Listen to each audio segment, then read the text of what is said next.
नमस्कार, online classes में आपका स्वागत है। आज की क्लास में हम हिंदी कहानी के विकास को द्वितीय चरण के अंतर्गत रेखांकित करेंगे और कल की क्लास में हमने द्वितीय चरण में प्रेमचंद की जो कहानी कला है उनकी विशेषताओं को देखा था और आज हम जयशंकर प्रसाद और विशंबरनाथ शर्मा और अन्य और जो रचनाकार कहानीकार हैं उनके बारे में हम पढ़ेंगे। तो जयशंकर प्रसाद की प्रथम कहानी ग्राम थी, जो कि 1911 में इंदु पत्रिका थी उसमें प्रकाशित हुई थी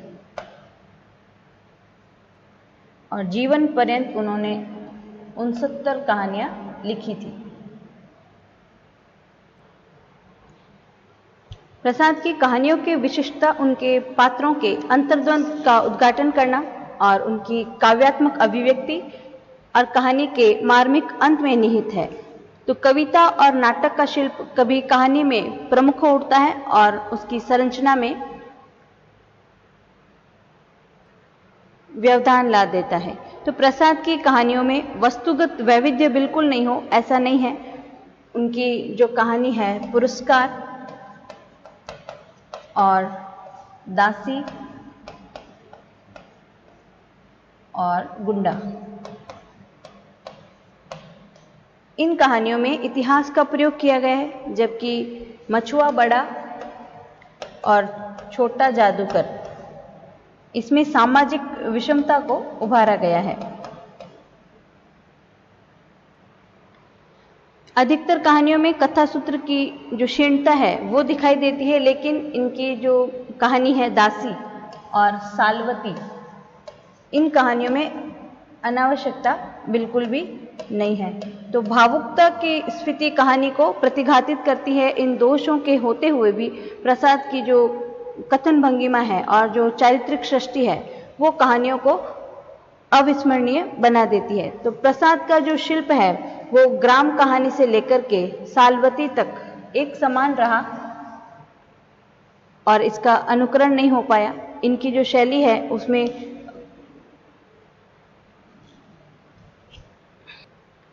भावों की अंतर्ध्वनि सुनाई देती है। उसके बाद दूसरे हैं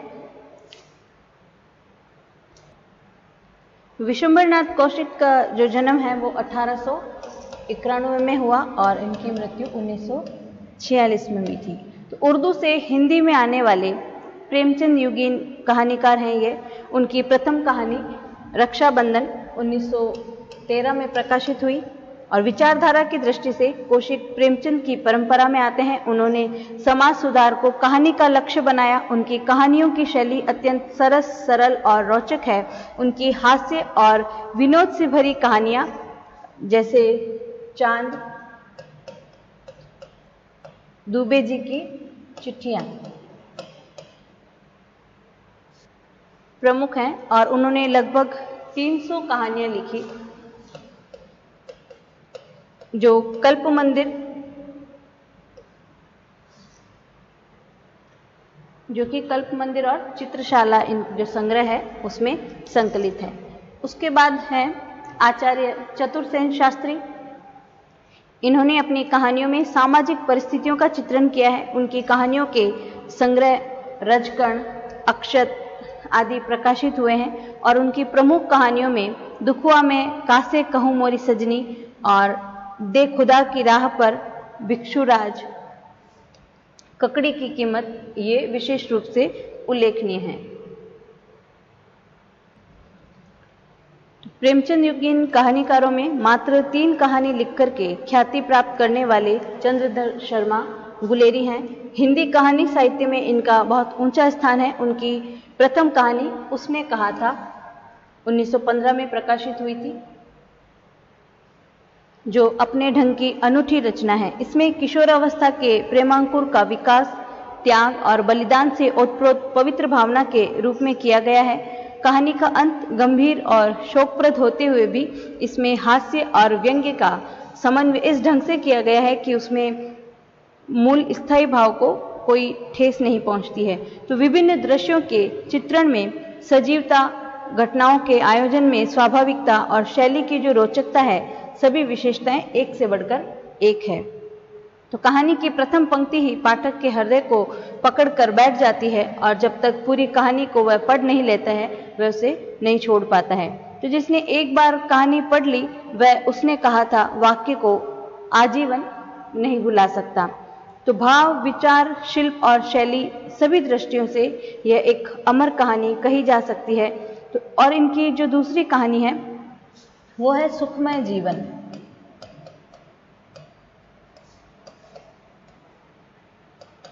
तो ये भी रोचक कहानी है। इसमें एक अविवाहित युवक के द्वारा विवाहित जीवन पर लिखी गई पुस्तक को लेकर के अच्छा विवाद खड़ा किया गया है, जिसकी परिणति एक अत्यंत रोचक प्रसंग में हो जाती है। और इनकी जो तीसरी कहानी है वो है बुद्धू का कांटा। ये भी एक बहुत प्रसिद्ध कहानी है।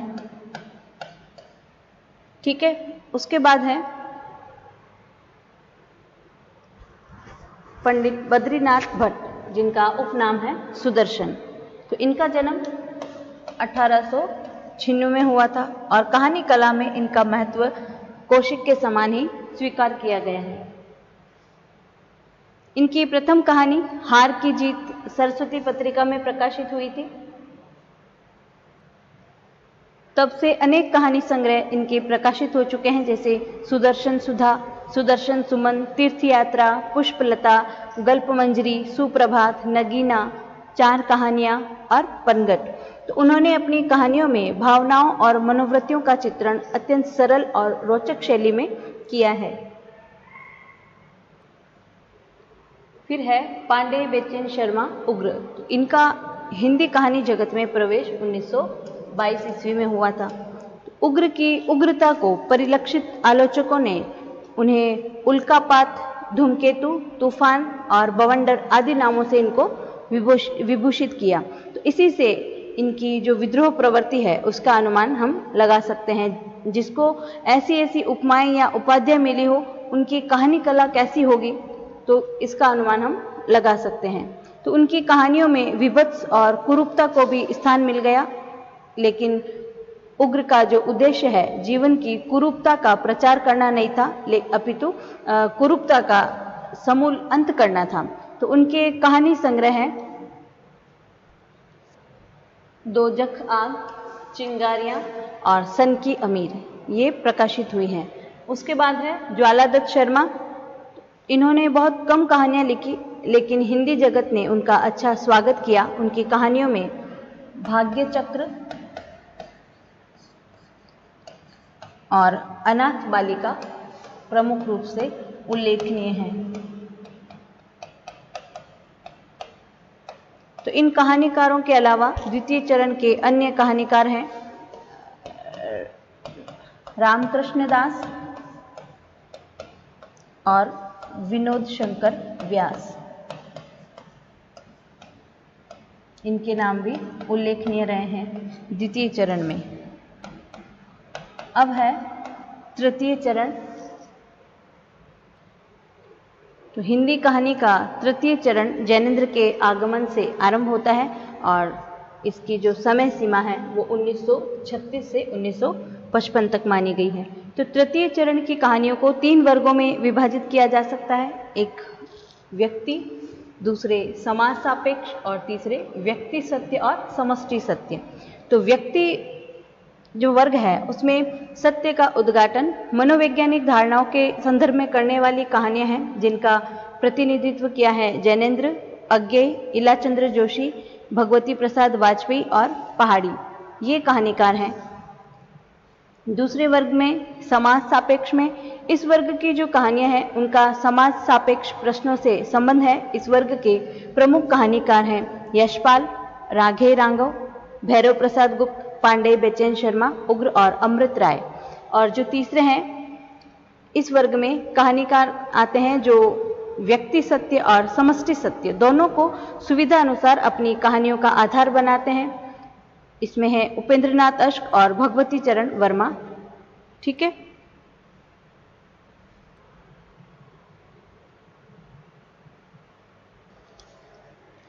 अब है जैनेन्द्र कुमार। तो जैनेन्द्र कुमार ने स्थूल समस्याओं को कहानी का विषय न बना करके सूक्ष्म मनोवैज्ञानिक विषयों को कहानी का विषय बनाया। तो उन्होंने हिंदी कहानी को एक नवीन अंतर्दृष्टि, संवेदनशीलता और दार्शनिक गहनता प्रदान की।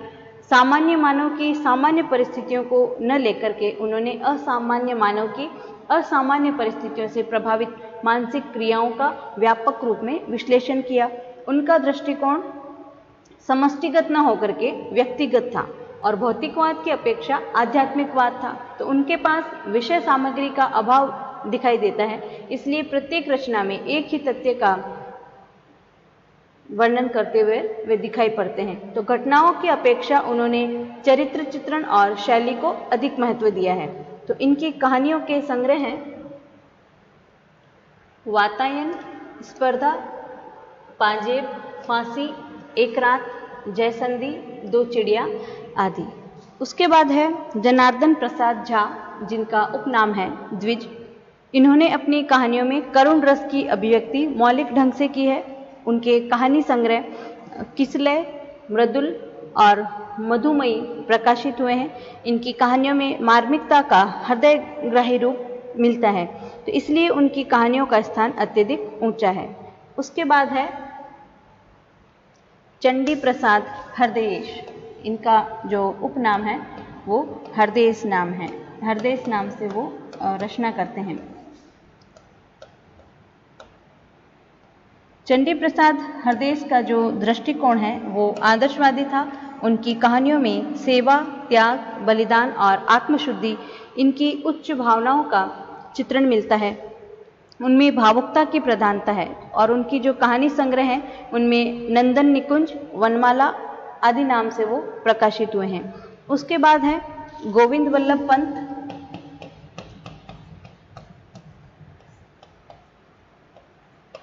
इनकी कहानियों में यथार्थ की कटुता और कल्पना की रंगीनी का समन्वय देखने को मिलता है। तो उनमें प्रणय भावनाओं का चित्रण अति मधुर रूप में इन्होंने किया है। अब है सियाराम शरण गुप्त। ये मैथिली शरण गुप्त के भाई हैं और इन्होंने कविता की तरह कहानी क्षेत्र में भी अच्छी सफलता प्राप्त की। उनकी सर्वश्रेष्ठ कहानी है झूठ सच, जिसमें आधुनिक युगीन यथार्थवादी लेखकों पर तीखा व्यंग्य किया है। कहानी कला की दृष्टि से भी ये कहानी अद्वितीय है और उनकी कहानियों का जो संग्रह है वो मानुषी नाम से है। उसके बाद है वृंदावन लाल वर्मा।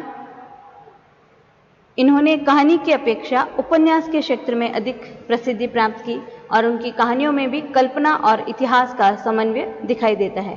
तो इनकी कहानियों का जो संग्रह है वो है कलाकार का दंड।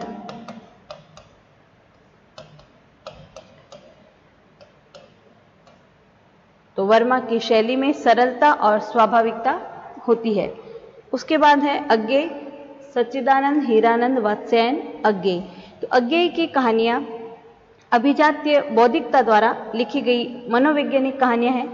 कथ्यगत विविधता के होते हुए भी इनकी कहानियों का अनुभव सांसारिक, व्यक्तिगत और अत्यधिक सीमित है। मनोविज्ञान के सिद्धांतों का स्मरण और सचेत रूप से केंद्रित करने का जो आग्रह है उनकी कहानियों में मुखरित हुआ है, जैसे कड़िया, पुलिस की सीटी, लेटर बॉक्स, हिलोबिन बतके। ये सब जो कहानियां हैं इसमें इनका ये रूप दिखाई देता है। उसके बाद इनकी जो कहानी है रोज, उसमें एक रस और यांत्रिक ढंग से जीवन जीने का संदर्भ अति सहजता लेकिन तीखेपन के साथ चित्रित हुआ। ऐसा प्रतीत होता है कि अज्ञेय मनोविज्ञान के किसी सिद्धांत के प्रतिपादन के लिए कहानी लिख रहे हैं। उसके बाद है यशपाल, जो सामाजिक समस्याओं का समाधान प्राप्त करना और उसी से जूझते रहने का क्रियाकलाप करने का जो श्री गणेश किया मुंशी प्रेमचंद ने, सामाजिक समस्याओं का समाधान प्राप्त करने में यशपाल, राघे राघव, अमृतलाल नागर और बेचैन शर्मा उग्र इनके अनुगामी रहे हैं। तो यशपाल सामाजिक प्रश्नों और समस्याओं को मार्क्सवादी जीवन दृष्टि के माध्यम से देखते हैं, क्योंकि वे मार्क्सवादी कॉमरेड थे तो साम्यवाद को वो प्रधानता देते थे। सन 1936 में जब प्रगतिशील लेखक संघ की स्थापना हुई थी, जिसने तत्कालीन रचनाकारों पर अपना प्रभाव डालना प्रारंभ कर दिया था और प्रगतिशील रचनाएं सामने आने लगी, तो यशपाल इन प्रतिबद्ध रचनाकारों में अग्रणीय हैं। यशपाल का अनुभव संसार जो है वो व्यापक और विविधतापूर्ण है। एक और मध्यम वर्गीय जीवन की विसंगतियां, असहायता और यातनाओं को व्यक्त करने वाली उनकी कहानी पर्दा, ये आपने पढ़ी हुई है, और फूलों का कुर्ता, प्रतिष्ठा का बोझ आदि इनकी कहानियां हैं। और दूसरी ओर इन्होंने श्रमशील विश्व के संघर्ष और शोषण तंत्र की विरोधी कहानियां भी लिखी, जिनमें राग, कर्मफल, वर्दी और आदमी का बच्चा ये महत्वपूर्ण कहानियां हैं। तो पुरातन मूल्यों, अप्रासंगिक जो रूढ़ियां हैं, नैतिक मूल्य हैं जिनका तिरस्कार होना चाहिए, उनका उन्होंने व्यक्तिक ढंग से उसमें चित्रण किया है। तो धारदार व्यंग्य उनकी अभिव्यंजना का सर्वाधिक सबल अस्त्र है। और यशपाल में जहां कथ्यगत श्रमर्दी है, वहीं शिल्पगत प्रभाव भी देखने को मिलता है। कुछ प्रगतिवादी कहानीकारों की तरह उनकी कहानियों में शिल्प का अवमूल्यन नहीं दिखाई देता। उसके बाद है राघे राघव। राघे राघव की जो कहानियां हैं वो मार्क्सवादी बोध से संपन्न होकर भी कहीं कहीं उससे बाहर आ जाती हुई दिखाई देती है। तो अनुभव की वास्तविकता उनकी प्रथम विशेषता कही जाती है। और राघे राघव की सर्वश्रेष्ठ कहानी है मदल।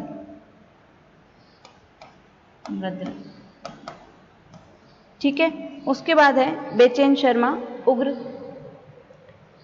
इनको प्रेमचंद युगीन कहानीकारों में गिना जाता है। वास्तव में उनकी कहानी कला का जो शुरुआत है वो प्रेमचंदोत्तर युग में ही अस्तित्व में आई।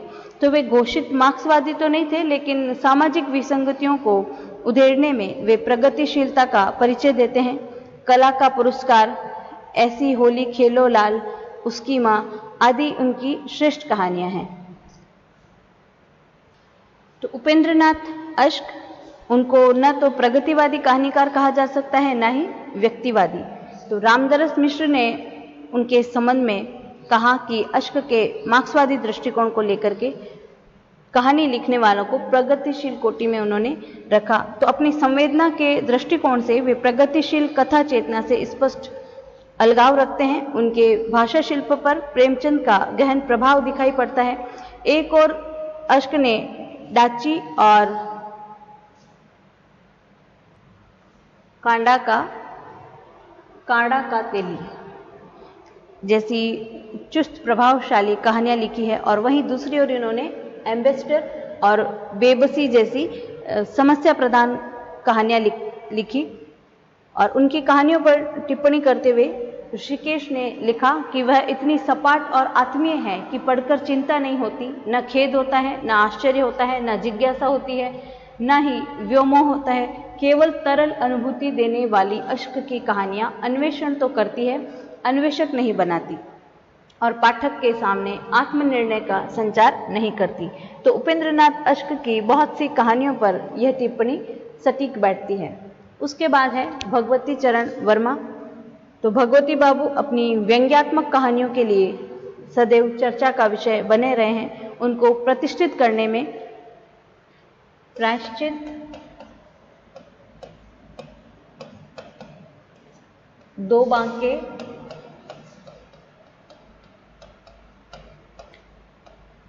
मुगलों ने सल्तनत बख्श दी,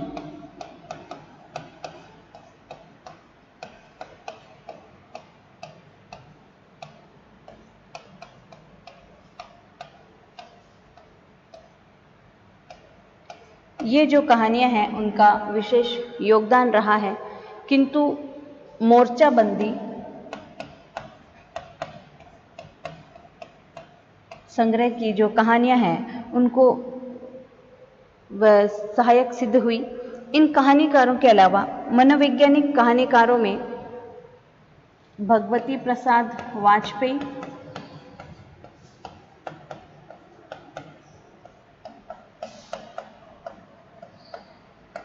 और दूसरे हैं पहाड़ी, इनका नाम भी उल्लेखनीय है।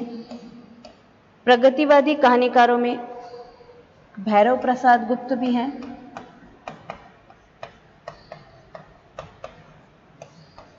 और दूसरे हैं अमृत राय। इनका भी जो कहानी साहित्य को योगदान है वो भी उल्लेखनीय है। तो आज की क्लास में हमने कहानी के विकास के द्वितीय चरण और तृतीय चरण का अध्ययन किया। कल हम जो कहानी के विकास का चतुर्थ चरण है, जिसमें भगवती प्रसाद वाजपेयी और राम प्रसाद इनका महत्वपूर्ण योगदान है, इनके बारे में अध्ययन करेंगे। धन्यवाद।